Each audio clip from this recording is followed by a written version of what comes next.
Welcome to another episode of The Dissection. Mbuyiseni Ndlozi has resigned from the economic freedom fighters.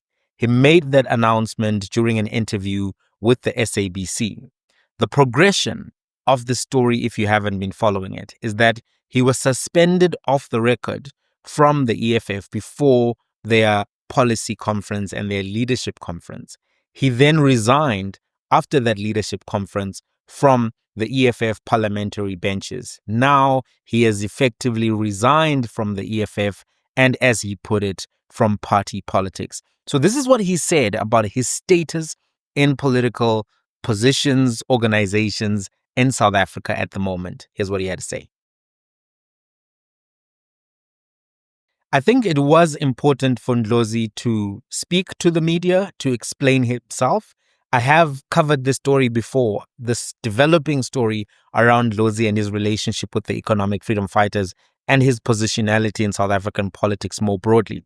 I said he needs to talk. And it looks like maybe he watched that episode of The Dissection and decided that he also needs to speak to South Africa. He has been keeping quiet for a very long time. And while that can sometimes protect you from attacks, I think it does do you a disservice as a politician, and it does a disservice to your constituency. I think it was necessary for him to speak to South Africans and the broader global community about his political moves, his decisions, and his thinking about the current political moment in South Africa and the world. Why?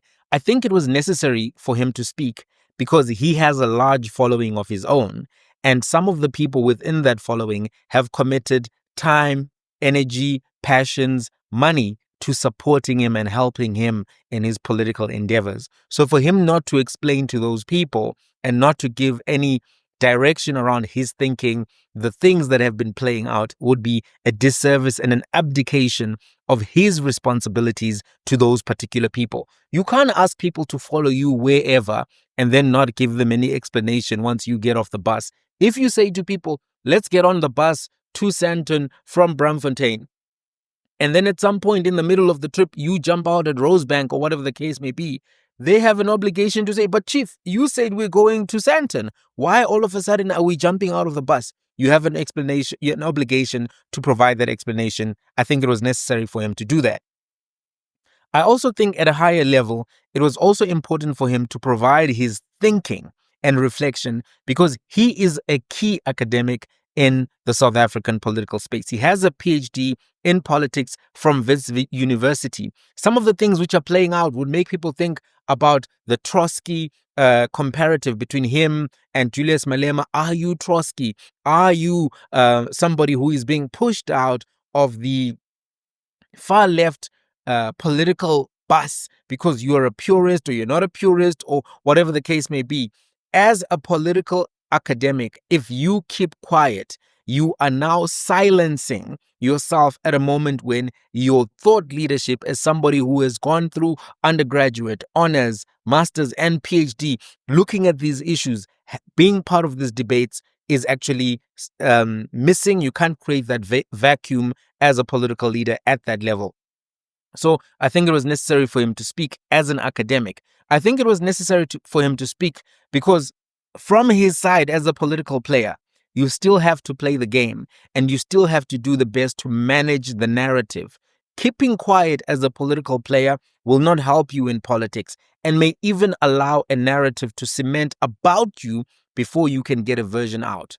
Also, as the philosopher Karl Marx said, South Africa is a movie. We live in a drama. It's a series. Every day you'll be shocked by something new. We've even forgotten what shocked us 2 weeks ago.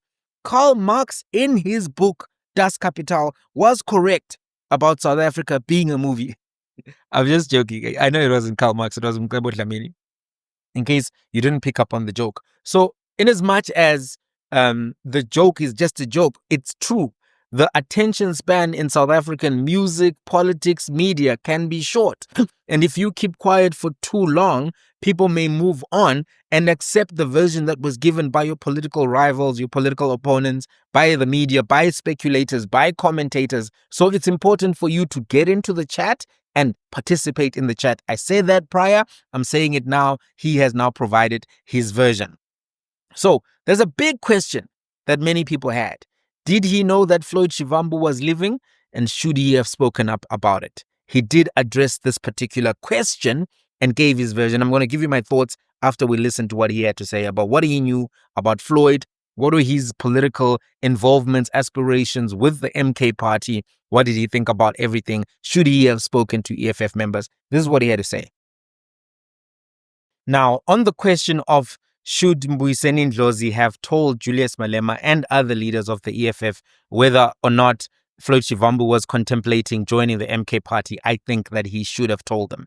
His answer around, comparing it to Chris Hani or just saying that it was Floyd Shivambu's situation and that because Floyd didn't cross the political picket line, he didn't view it as being a betrayal or something that would constitute a betrayal. And that he said that the party was entangled. He said a lot aside from what he just said right now in the clip that I played you. But I actually think he should have spoken.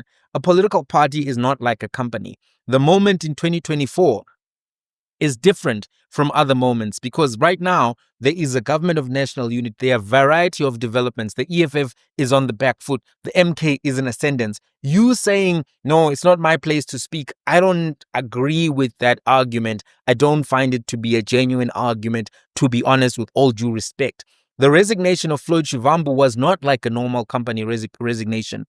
It was something that was going to potentially destroy the EFF and something that was part of an attempted corporate takeover, hostile takeover rather, not a corporate takeover because it's not company stuff, it's politics.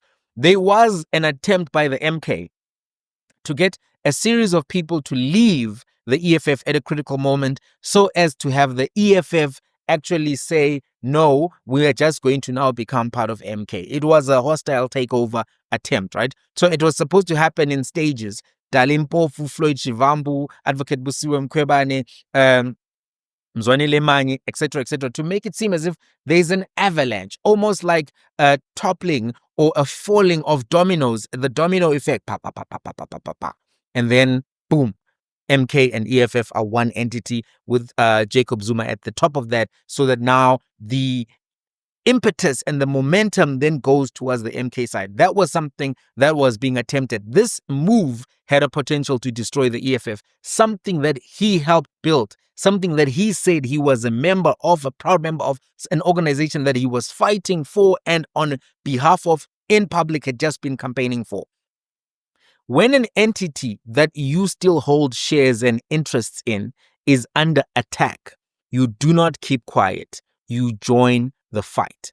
The time when Floyd Shivambu made those moves, Ndlozi kept quiet.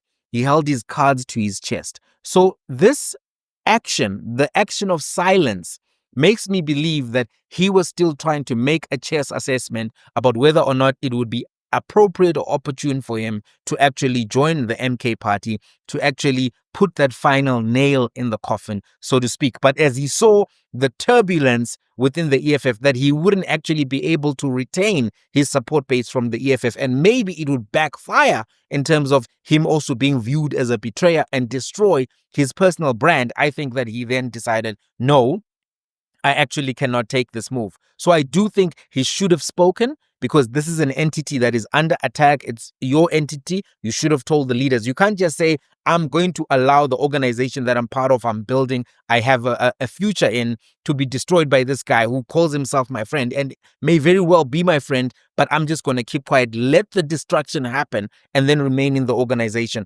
I don't think that is a genuine argument. I think it's the version that he's going to stick to.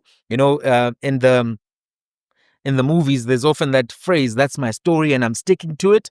I think this is his communication story, but I think that when we read between the lines, we can reasonably deduct that, he was in a position where he was looking at his moves, looking at his options. So I do think that the EFF people were correct to say, listen, you kept quiet when we were under attack. Julius Malema said, we will remember the silence of our friends most in times of attack. And I think that silence in and of itself, beyond the fact that you didn't tell them. So let's say we accept the version that it's not his place to say, I'm leaving, or to give a heads up. Although if he had given a heads up, the EFF would have been able to have a better risk management communication strategy than the one they had. But let's say we accept his version, not his place to share, not his place to tell the story. What about after he's made the announcement? If you're staying within the EFF and you're in good standing, you want to be part of the leadership of the EFF, isn't it your obligation and duty then to then, even though you recognize that your friend is still within the same picket boundaries, but has now taken a hostile position to your entities, claiming to have built everything in the EFF, written the cardinal pillars, sliced the toast and put the toast in the toaster and put the butter on the toaster and everything, came up with the logo, with the color theme, everything, which is what he was claiming. Why not at that point actually say, no, my friend, no, my brother, you made a contribution, but it wasn't just you, etc., etc. Why keep quiet? Look, I think Ndlozi has a lot of favor within the South African community. People look to him with respect and they still like him a lot. But in spite of all of that, I don't think that I buy this particular argument and the way he said it. So in the last few days, he also showed that he's trying to spread his political constituency and his audience, because he tweeted very positively about Cyril Ramaphosa and he actually spoke about President Cyril Ramaphosa in a positive way. This is what he had to say in the interview. Let's talk about this strategy, this new approach to him being a public figure and engaging in South African society in this capacity. Will this new strategy work for Ndlozi? What are the prospects for him on the streets, so to speak, with academic contributions, with the think tank, with civil society? Is it going to be impactful as an approach? I think yes, it is. So firstly, I think Ndlozi has credibility within academia because he holds a PhD in politics from one of the top universities in South Africa. He has written extensively. He's a good communicator. Even when he was in high school, he was a good communicator. So I think that because of those academic credentials, he has a lot of, room to build an academic think tank, to participate in civic conversations, to uplift the quality of debate, as he put it, in some discussions around politics in South Africa. So that in and of itself puts him in good stead to succeed in that respect. Number two, he now has a household name. His work with the EFF, his work in politics in parliament for over a decade has created for him a household name. One of the most difficult things to get in politics is a household name, to be known across the country by everyone, by little children as they run around the streets. He has one of those names, and having a household name in national level politics is very important. That household name and the likability that he has is going to help him in this particular journey. The other thing is that that likability, he's been the people's bae for a long period of time, and he remains the people's bae. The music that he has created, the recognition that he has in the cultural communities, in the streets, in the student communities, I think it's going to help him in this particular respect. He understands the university scene and the mobilization of university spaces quite well. He was a student leader on campuses.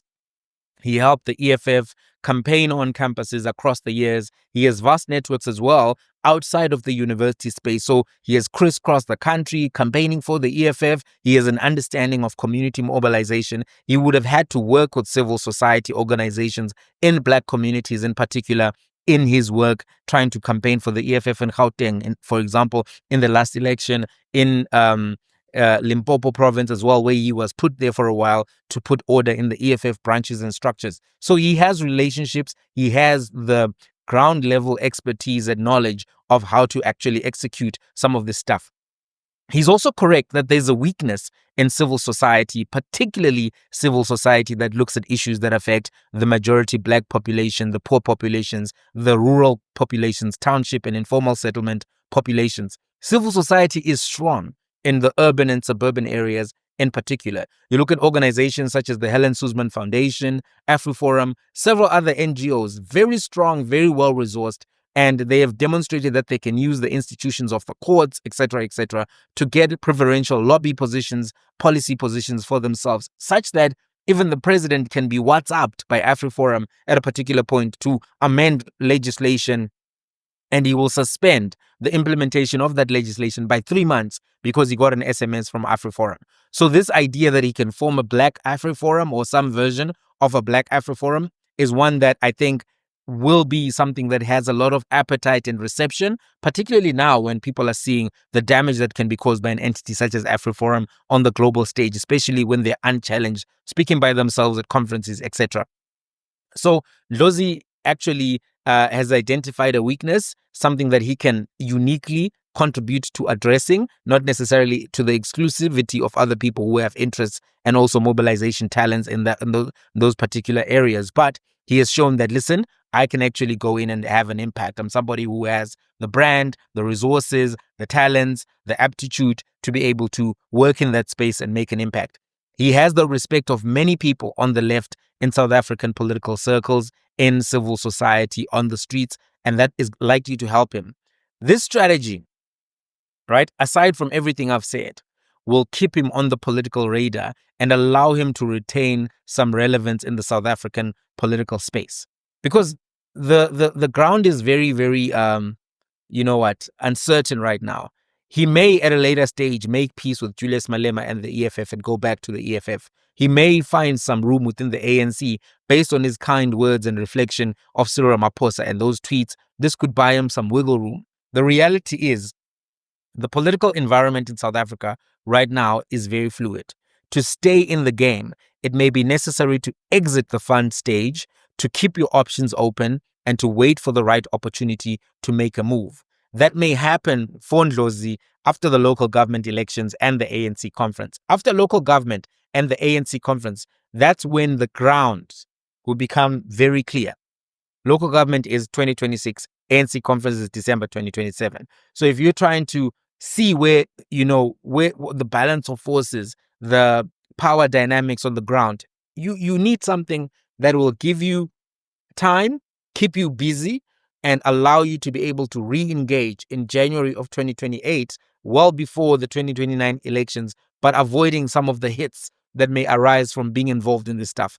The dynamics in MK are fluid. We've seen people getting fired several times, hired, fired. It's still something that is under the control of Jacob Zuma. Its prospects will really be crystallized in the 2026 local government elections. There's a lot of movement there. There's not a lot of space for him now. The EFF right now, he doesn't have a lot of reception that is good. It may very well be worthwhile for him to wait, see where things are in ANC, in MK, in EFF after the ANC conference in 2027, get re-involved. That would be the best time for him to get back in the game. This approach that he is taking allows him to keep his reputation intact. It allows him to maintain relevance within politics and civil society in South Africa, and it allows him to keep his options open. So for now, it looks as if this is where the story is going to end in terms of Mbuyiseni Ndlozi, the EFF, and MK. Is exiting front stage political party politics. He's going into civil society, into the academy. He may even show up in podcasts, speaking, talking to Penwell, talking to Sizwe Mpofu-Walsh. We'll see what his next contributions are. But I think this ends this political journey that he's been on in terms of mainstream politics, perhaps up until 2028. We'll see what happens. But that's what I think. I think he's going to come back at a later stage when he's assessed the balance of forces, when he's maybe spoken to other people. We've seen him speaking to various prominent people in South African society, already getting advice, trying to see how he's going to put things together. So we'll have to see where things end. But that's what he said. What do you think? Do you think he should have spoken about Floyd Shivambu to the EFF? Do you think that this is the right move for him? Are you a supporter and follower of Ndlozi? Would you go with him to another political party? Would you follow him if he formed his own political party? Let's have a conversation in the comments till the next one. Today, you're lucky. You got 2 episodes. 2. But it is what it is. I'm here. Let's have the conversations. Cheers.